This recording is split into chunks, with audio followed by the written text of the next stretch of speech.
Hello friends, welcome back to Mansi study channel. दोस्तों आज है 21 सितंबर 2024 और 21 सितंबर 2024 से रिलेटेड करंट अफेयर्स के जितने भी क्वेश्चन बन सकते हैं आज की क्लास में सारे क्वेश्चन को कवर करेंगे और हर क्वेश्चन से रिलेटेड इंपॉर्टेंट पॉइंट भी मैं आपको बताऊंगी। तो आप लोग पूरा क्लास बहुत ध्यान से देखिएगा। और दोस्तों ये क्लास आपकी मॉर्निंग सुबह 7 AM पे डेली लाइव आती है।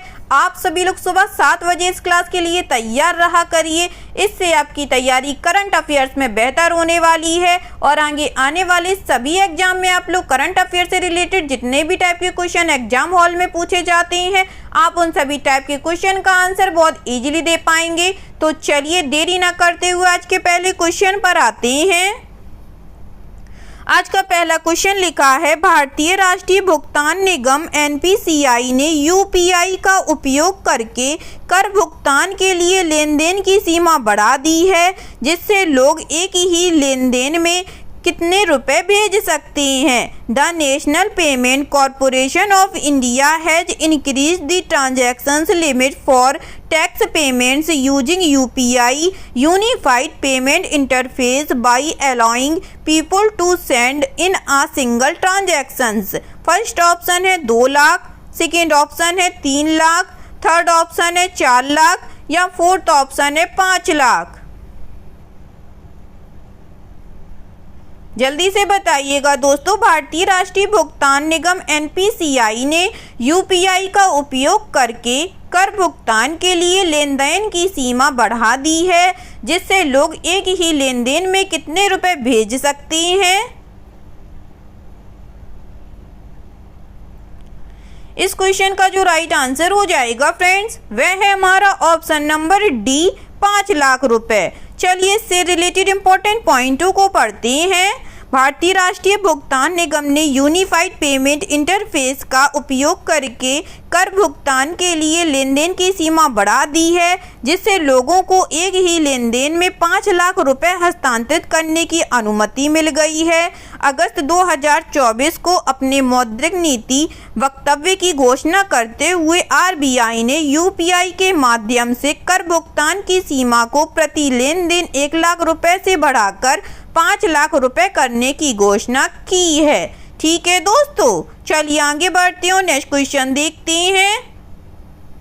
नेक्स्ट क्वेश्चन लिखा है फ्रेंड्स, सितंबर 2024 में 9वें जांस्कर महोत्सव 2024 की शुरुआत सानी के सुरम्य गांव में उल्लेखनीय भव्यता के साथ हुई, जो इस क्षेत्र के लिए एक ऐतिहासिक घटना को दर्शाता है। इस महोत्सव का उद्घाटन उपराज्यपाल ब्रिगेडियर BD मिश्रा ने किया। निम्नलिखित में से कौन सा राज्य इस महोत्सव से संबंधित है। In September 2024, the 9th Janskar Festival 2024 began with remarkable grandeur in the picturesque valley of Sani, signifying a landmark event for the region. The festival was inaugurated by the Lieutenant Governor Brigadier BD Mishra. Which among the following states belong to this festival? First option है Arunachal Pradesh, second option है Assam, third option है Ladakh, fourth option है Jammu and Kashmir.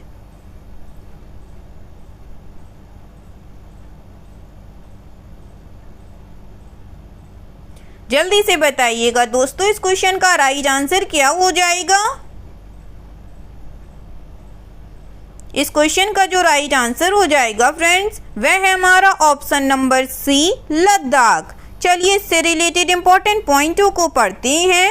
9वां Ladakh Zanskar महोत्सव 2024 सनी के सुरम्य गांव में उल्लेखनीय भव्यता के साथ शुरू हुआ, जो इस क्षेत्र के लिए एक ऐतिहासिक घटना का प्रतीक है। महोत्सव का उद्घाटन उपराज्यपाल ब्रिगेडियर डॉक्टर BD मिश्रा ने किया। इस वर्ष का जांस्कर महोत्सव विशेष रूप से महत्वपूर्ण है, क्योंकि जांस्कर को आधिकारिक रूप से जिला घोषित किए जाने के बाद यह पहला उत्सव है। ठीक है दोस्तों, चलिए आगे बढ़ते हैं। नेक्स्ट क्वेश्चन देखते हैं।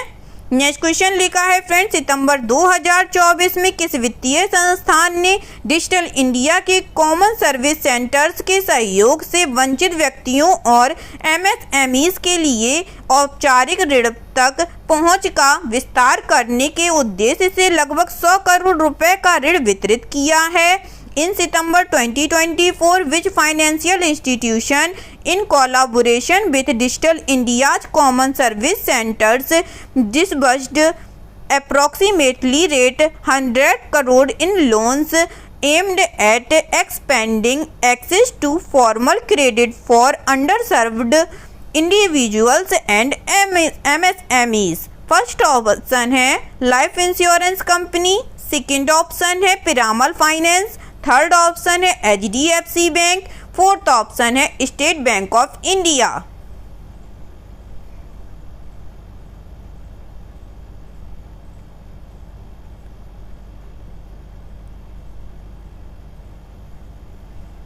जल्दी से बताइएगा दोस्तों इस क्वेश्चन का राइट आंसर। इस क्वेश्चन का जो राइट आंसर हो जाएगा फ्रेंड्स वह है हमारा option number B, Piramal finance. चलिए इससे रिलेटेड इंपॉर्टेंट पॉइंटों को पढ़ते हैं। पिरामल इंटरप्राइजेज लिमिटेड की पूर्ण स्वामित्व वाली सहायक company Piramal capital and housing finance limited ने वंचित व्यक्तियों और MSME के लिए औपचारिक ऋण तक पहुंच का विस्तार करके भारत की ऋण आवश्यकताओं को पूरा करने के लिए डिजिटल इंडिया के कॉमन सर्विस सेंटर के साथ सहयोग किया है। इस समझौते के तहत अगस्त 2024 में अर्ध शहरी क्षेत्रों में ऋण की उपलब्धता बढ़ाने के लिए लगभग 100 करोड़ रुपए का सफलतापूर्वक वितरण किया गया, जिससे आवास और व्यवसाय ऋण जैसे महत्वपूर्ण वित्तीय उत्पाद उपलब्ध कराए गए। ठीक है दोस्तों, चलिए आगे बढ़ते हैं, नेक्स्ट क्वेश्चन देखते हैं। नेक्स्ट क्वेश्चन लिखा है फ्रेंड्स, सितंबर 2024 में ITU द्वारा जारी वैश्विक साइबर सुरक्षा सूचकांक ने कानूनी ढांचे, तकनीकी उपायों और क्षमता निर्माण जैसे क्षेत्रों में साइबर सुरक्षा के प्रति उनकी प्रतिबद्धता के आधार पर देशों को 5 स्तरों में स्थान दिया। टियर 1 में कितने देश रखे गए जो साइबर सुरक्षा प्रतिबद्धता के उच्चतम स्तर को दर्शाता है और रोल मॉडलिंग राष्ट्रों के रूप में पहचाना जाता है। इन सितंबर 2024 the global cyber security index released by ITU ranked countries into 5 tiers based on their commitment by cyber security across areas such as legal frameworks, technical measures and capacity building. How many countries were placed in tier 1, signifying the highest level of cyber security commitment and being recognized as role modeling nations? First option है 44, second option है 46, third option है 24, fourth option है 34।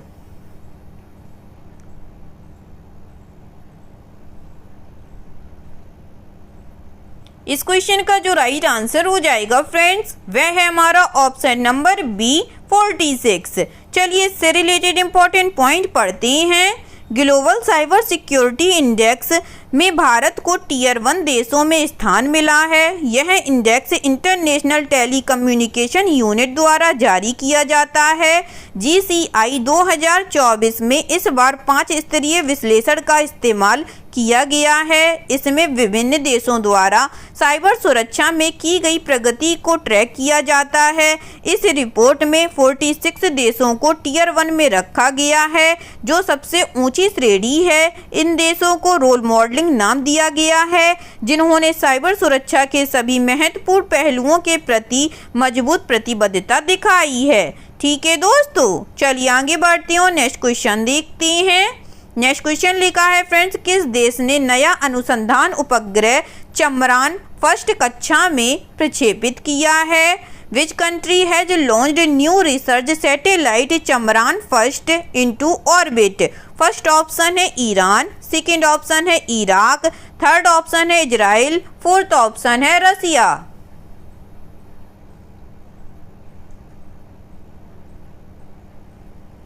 बताइएगा दोस्तों, किस देश ने नया अनुसंधान उपग्रह चंद्रयान फर्स्ट कक्षा में प्रक्षेपित किया है?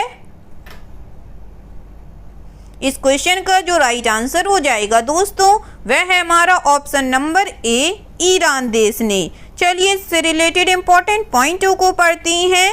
ईरान ने शनिवार को अर्धसैनिक बल रिवोल्यूशनरी गार्ड द्वारा विकसित क्यूम-100 रॉकेट का उपयोग करते हुए अपने चंद्रयान फर्स्ट अनुसंधान उपग्रह को सफलतापूर्वक कक्षा में प्रक्षेपित किया।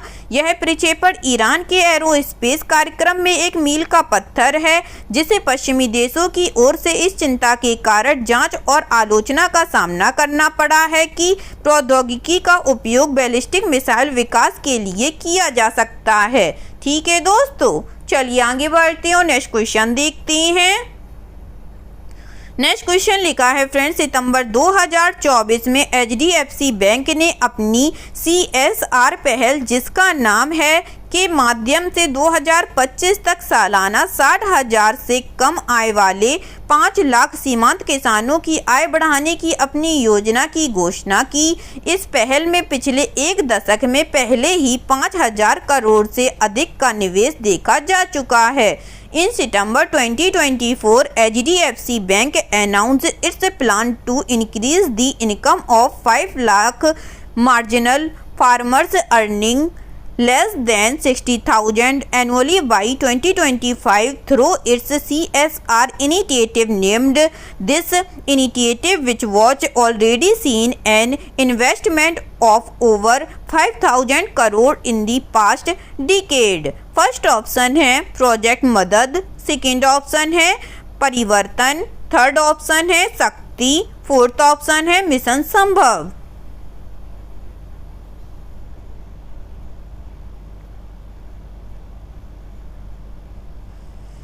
जल्दी से बताइएगा दोस्तों इस क्वेश्चन का राइट आंसर। इस क्वेश्चन का जो राइट आंसर हो जाएगा फ्रेंड्स, वह है हमारा ऑप्शन नंबर बी, परिवर्तन। चलिए इससे रिलेटेड इंपॉर्टेंट पॉइंट पढ़ते हैं। HDFC बैंक ने 2025 तक 60,000 रुपए से कम वार्षिक आय वाले 5 लाख सीमांत किसानों की आय बढ़ाने की योजना बनाई है। इसके लिए बैंक पिछले दशक में कॉरपोरेट सामाजिक हिस्से जिम्मेदारी पहलों में 5,000 करोड़ रुपए से अधिक के अपने निवेश को और आगे बढ़ाएगा। ग्रामीण विकास पर बैंक का ध्यान सतत विकास को बढ़ावा देने और कमजोर समुदाय के उत्थान के लिए हमारी निरंतर प्रतिबद्धता को दर्शाता है। 2014 में अपनी स्थापना के बाद से परिवर्तन भारत के सबसे बड़े CSR कार्यक्रमों में से एक बन गया है, जो 28 राज्यों और 8 केंद्र शासित प्रदेशों में सक्रिय है। ठीक है दोस्तों, चलिए आगे बढ़ते हैं और नेक्स्ट क्वेश्चन देखते हैं।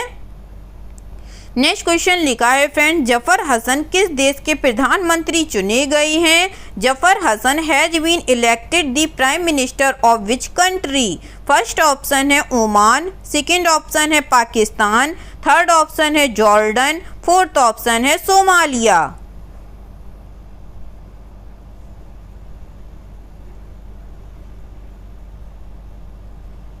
जल्दी से बताइएगा दोस्तों, जफर हसन किस देश के प्रधानमंत्री चुने गए हैं? इस क्वेश्चन का जो राइट आंसर हो जाएगा फ्रेंड्स, वह है हमारा ऑप्शन नंबर सी, जॉर्डन देश के। चलिए इससे रिलेटेड इंपॉर्टेंट पॉइंट पढ़ते हैं। जॉर्डन के राजा अब्दुल्ला द्वितीय ने अपने एक पुराने सहयोगी को राज्य का नया प्रधानमंत्री नियुक्त किया है। हसन ने जिनेवा विश्वविद्यालय से राजनीति विज्ञान में PhD तथा हार्वर्ड विश्वविद्यालय से लोक प्रशासन में मास्टर डिग्री प्राप्त की है। वह निवर्तमान प्रधानमंत्री बिशर अल खसावने की जगह लेंगे, जिनके मंत्रिमंडल ने संसदीय चुनाव के मद्देनजर इस्तीफा दे दिया था। अल खसावने अक्टूबर 2020 से इस पद पर कार्यरत हैं। ठीक है दोस्तों, चलिए आगे बढ़ते हैं और नेक्स्ट क्वेश्चन देखते हैं। नेक्स्ट क्वेश्चन लिखा है फ्रेंड्स, चौथा ग्लोबल बायो इंडिया कहाँ आयोजित किया गया? Where was the fourth global bio India held? First option है इंदौर, सेकेंड ऑप्शन है गुरुग्राम, थर्ड ऑप्शन है न्यू दिल्ली, फोर्थ ऑप्शन है बेंगलुरु।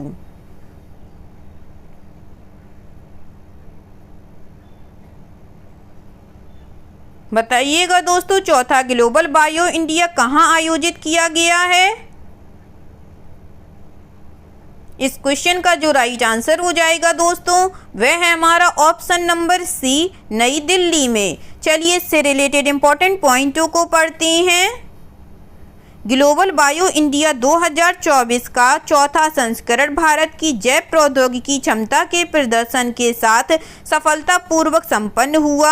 3 दिवसीय कार्यक्रम का विषय बायोटेक इनोवेशन और बायो मैन्युफैक्चरिंग की संभावनाएं और अवसर तथा जैव अर्थव्यवस्था पर उनका प्रभाव था। इस साल की थीम है फ्रेंड्स बायोटेक इनोवेशन और bio manufacturing. Global bio India में देश के बायोटेक स्टार्टअप्स ने 11 उत्पादों का अनावरण किया जो बायो साइंस में देश की उभरती प्रतिभा को प्रदर्शित करते हैं। ठीक है दोस्तों, चलिए आगे बढ़ते हैं और नेक्स्ट क्वेश्चन देखते हैं।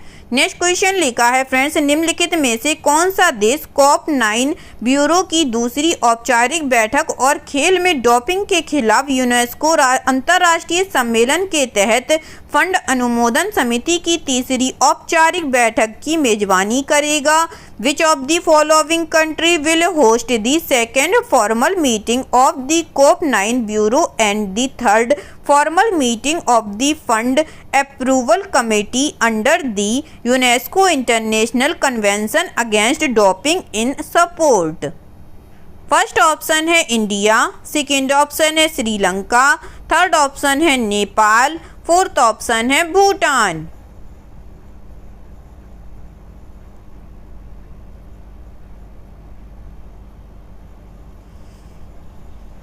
जल्दी से बताइएगा दोस्तों, निम्नलिखित में से कौन सा देश COP9 ब्यूरो की दूसरी औपचारिक बैठक और खेल में डोपिंग के खिलाफ यूनेस्को अंतर्राष्ट्रीय सम्मेलन के तहत फंड अनुमोदन समिति की तीसरी औपचारिक बैठक की मेजबानी करेगा? इस क्वेश्चन का जो राइट आंसर हो जाएगा दोस्तों वह है हमारा ऑप्शन नंबर ए, इंडिया। चलिए इससे रिलेटेड इंपॉर्टेंट पॉइंटों को पढ़ते हैं। भारत नई दिल्ली में COP9 ब्यूरो की दूसरी औपचारिक बैठक और खेलों में डोपिंग के खिलाफ यूनेस्को अंतर्राष्ट्रीय सम्मेलन के तहत फंड अनुमोदन समिति की तीसरी औपचारिक बैठक की मेजबानी करने वाला है।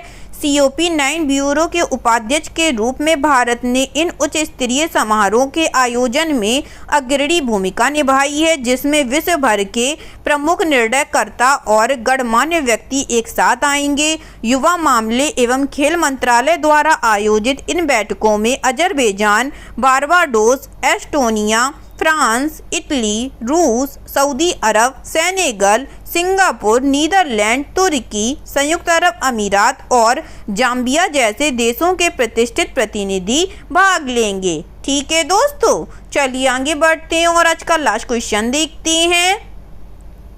आज का लास्ट क्वेश्चन लिखा है फ्रेंड, चौथी दक्षिण एशियाई जूनियर एथलेटिक्स चैंपियनशिप 2024 में कितने देशों ने भाग लिया है? How many countries participated in the 4th south Asian junior athletics championship 2024? First option है 5, सेकेंड ऑप्शन है 6, थर्ड ऑप्शन है 7, फोर्थ ऑप्शन है 8।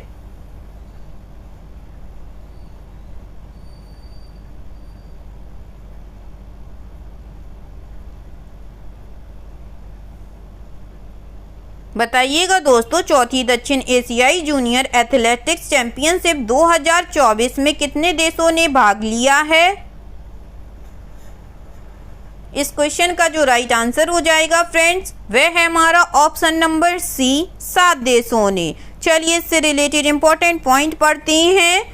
चौथी दक्षिण एशियाई junior athletics championship Jawaharlal Nehru stadium, Chennai, Tamil Nadu में आयोजित की गई। भारत 48 पदक जीतकर पदक तालिका में शीर्ष पर रहा। 21 स्वर्ण, 22 रजत और 5 कांस्य। श्रीलंका की टीम ने भारतीयों को कड़ी टक्कर दी और 35 पदकों जिसमें 9 स्वर्ण, 9 रजत और 17 कांस्य के साथ दूसरे स्थान पर रही। बांग्लादेश 3 कांस्य पदकों के साथ तीसरे स्थान पर रहा। पाकिस्तान और भूटान इस प्रतियोगिता में एक भी पदक जीतने में विफल रहे। ठीक है दोस्तों, आई होप आज के सभी क्वेश्चन आप लोगों को बहुत अच्छे लगे होंगे फ्रेंड्स, और सभी क्वेश्चन से रिलेटेड इंपॉर्टेंट पॉइंट के नोट्स भी आप लोगों को बहुत अच्छे से समझ में आए होंगे। एग्जाम के नज़रिए से दोस्तों क्लास बहुत हेल्पफुल रही होगी आप लोगों के लिए। अगर आपको क्लास अच्छी लगी हो और सारे फैक्टों को आप लोगों ने अच्छे से समझा हो तो प्लीज़ इस क्लास को लाइक कीजिएगा, शेयर कीजिएगा और आपके अपने चैनल मानसी स्टडी चैनल को सब्सक्राइब कीजिएगा। थैंक यू सो मच दोस्तों।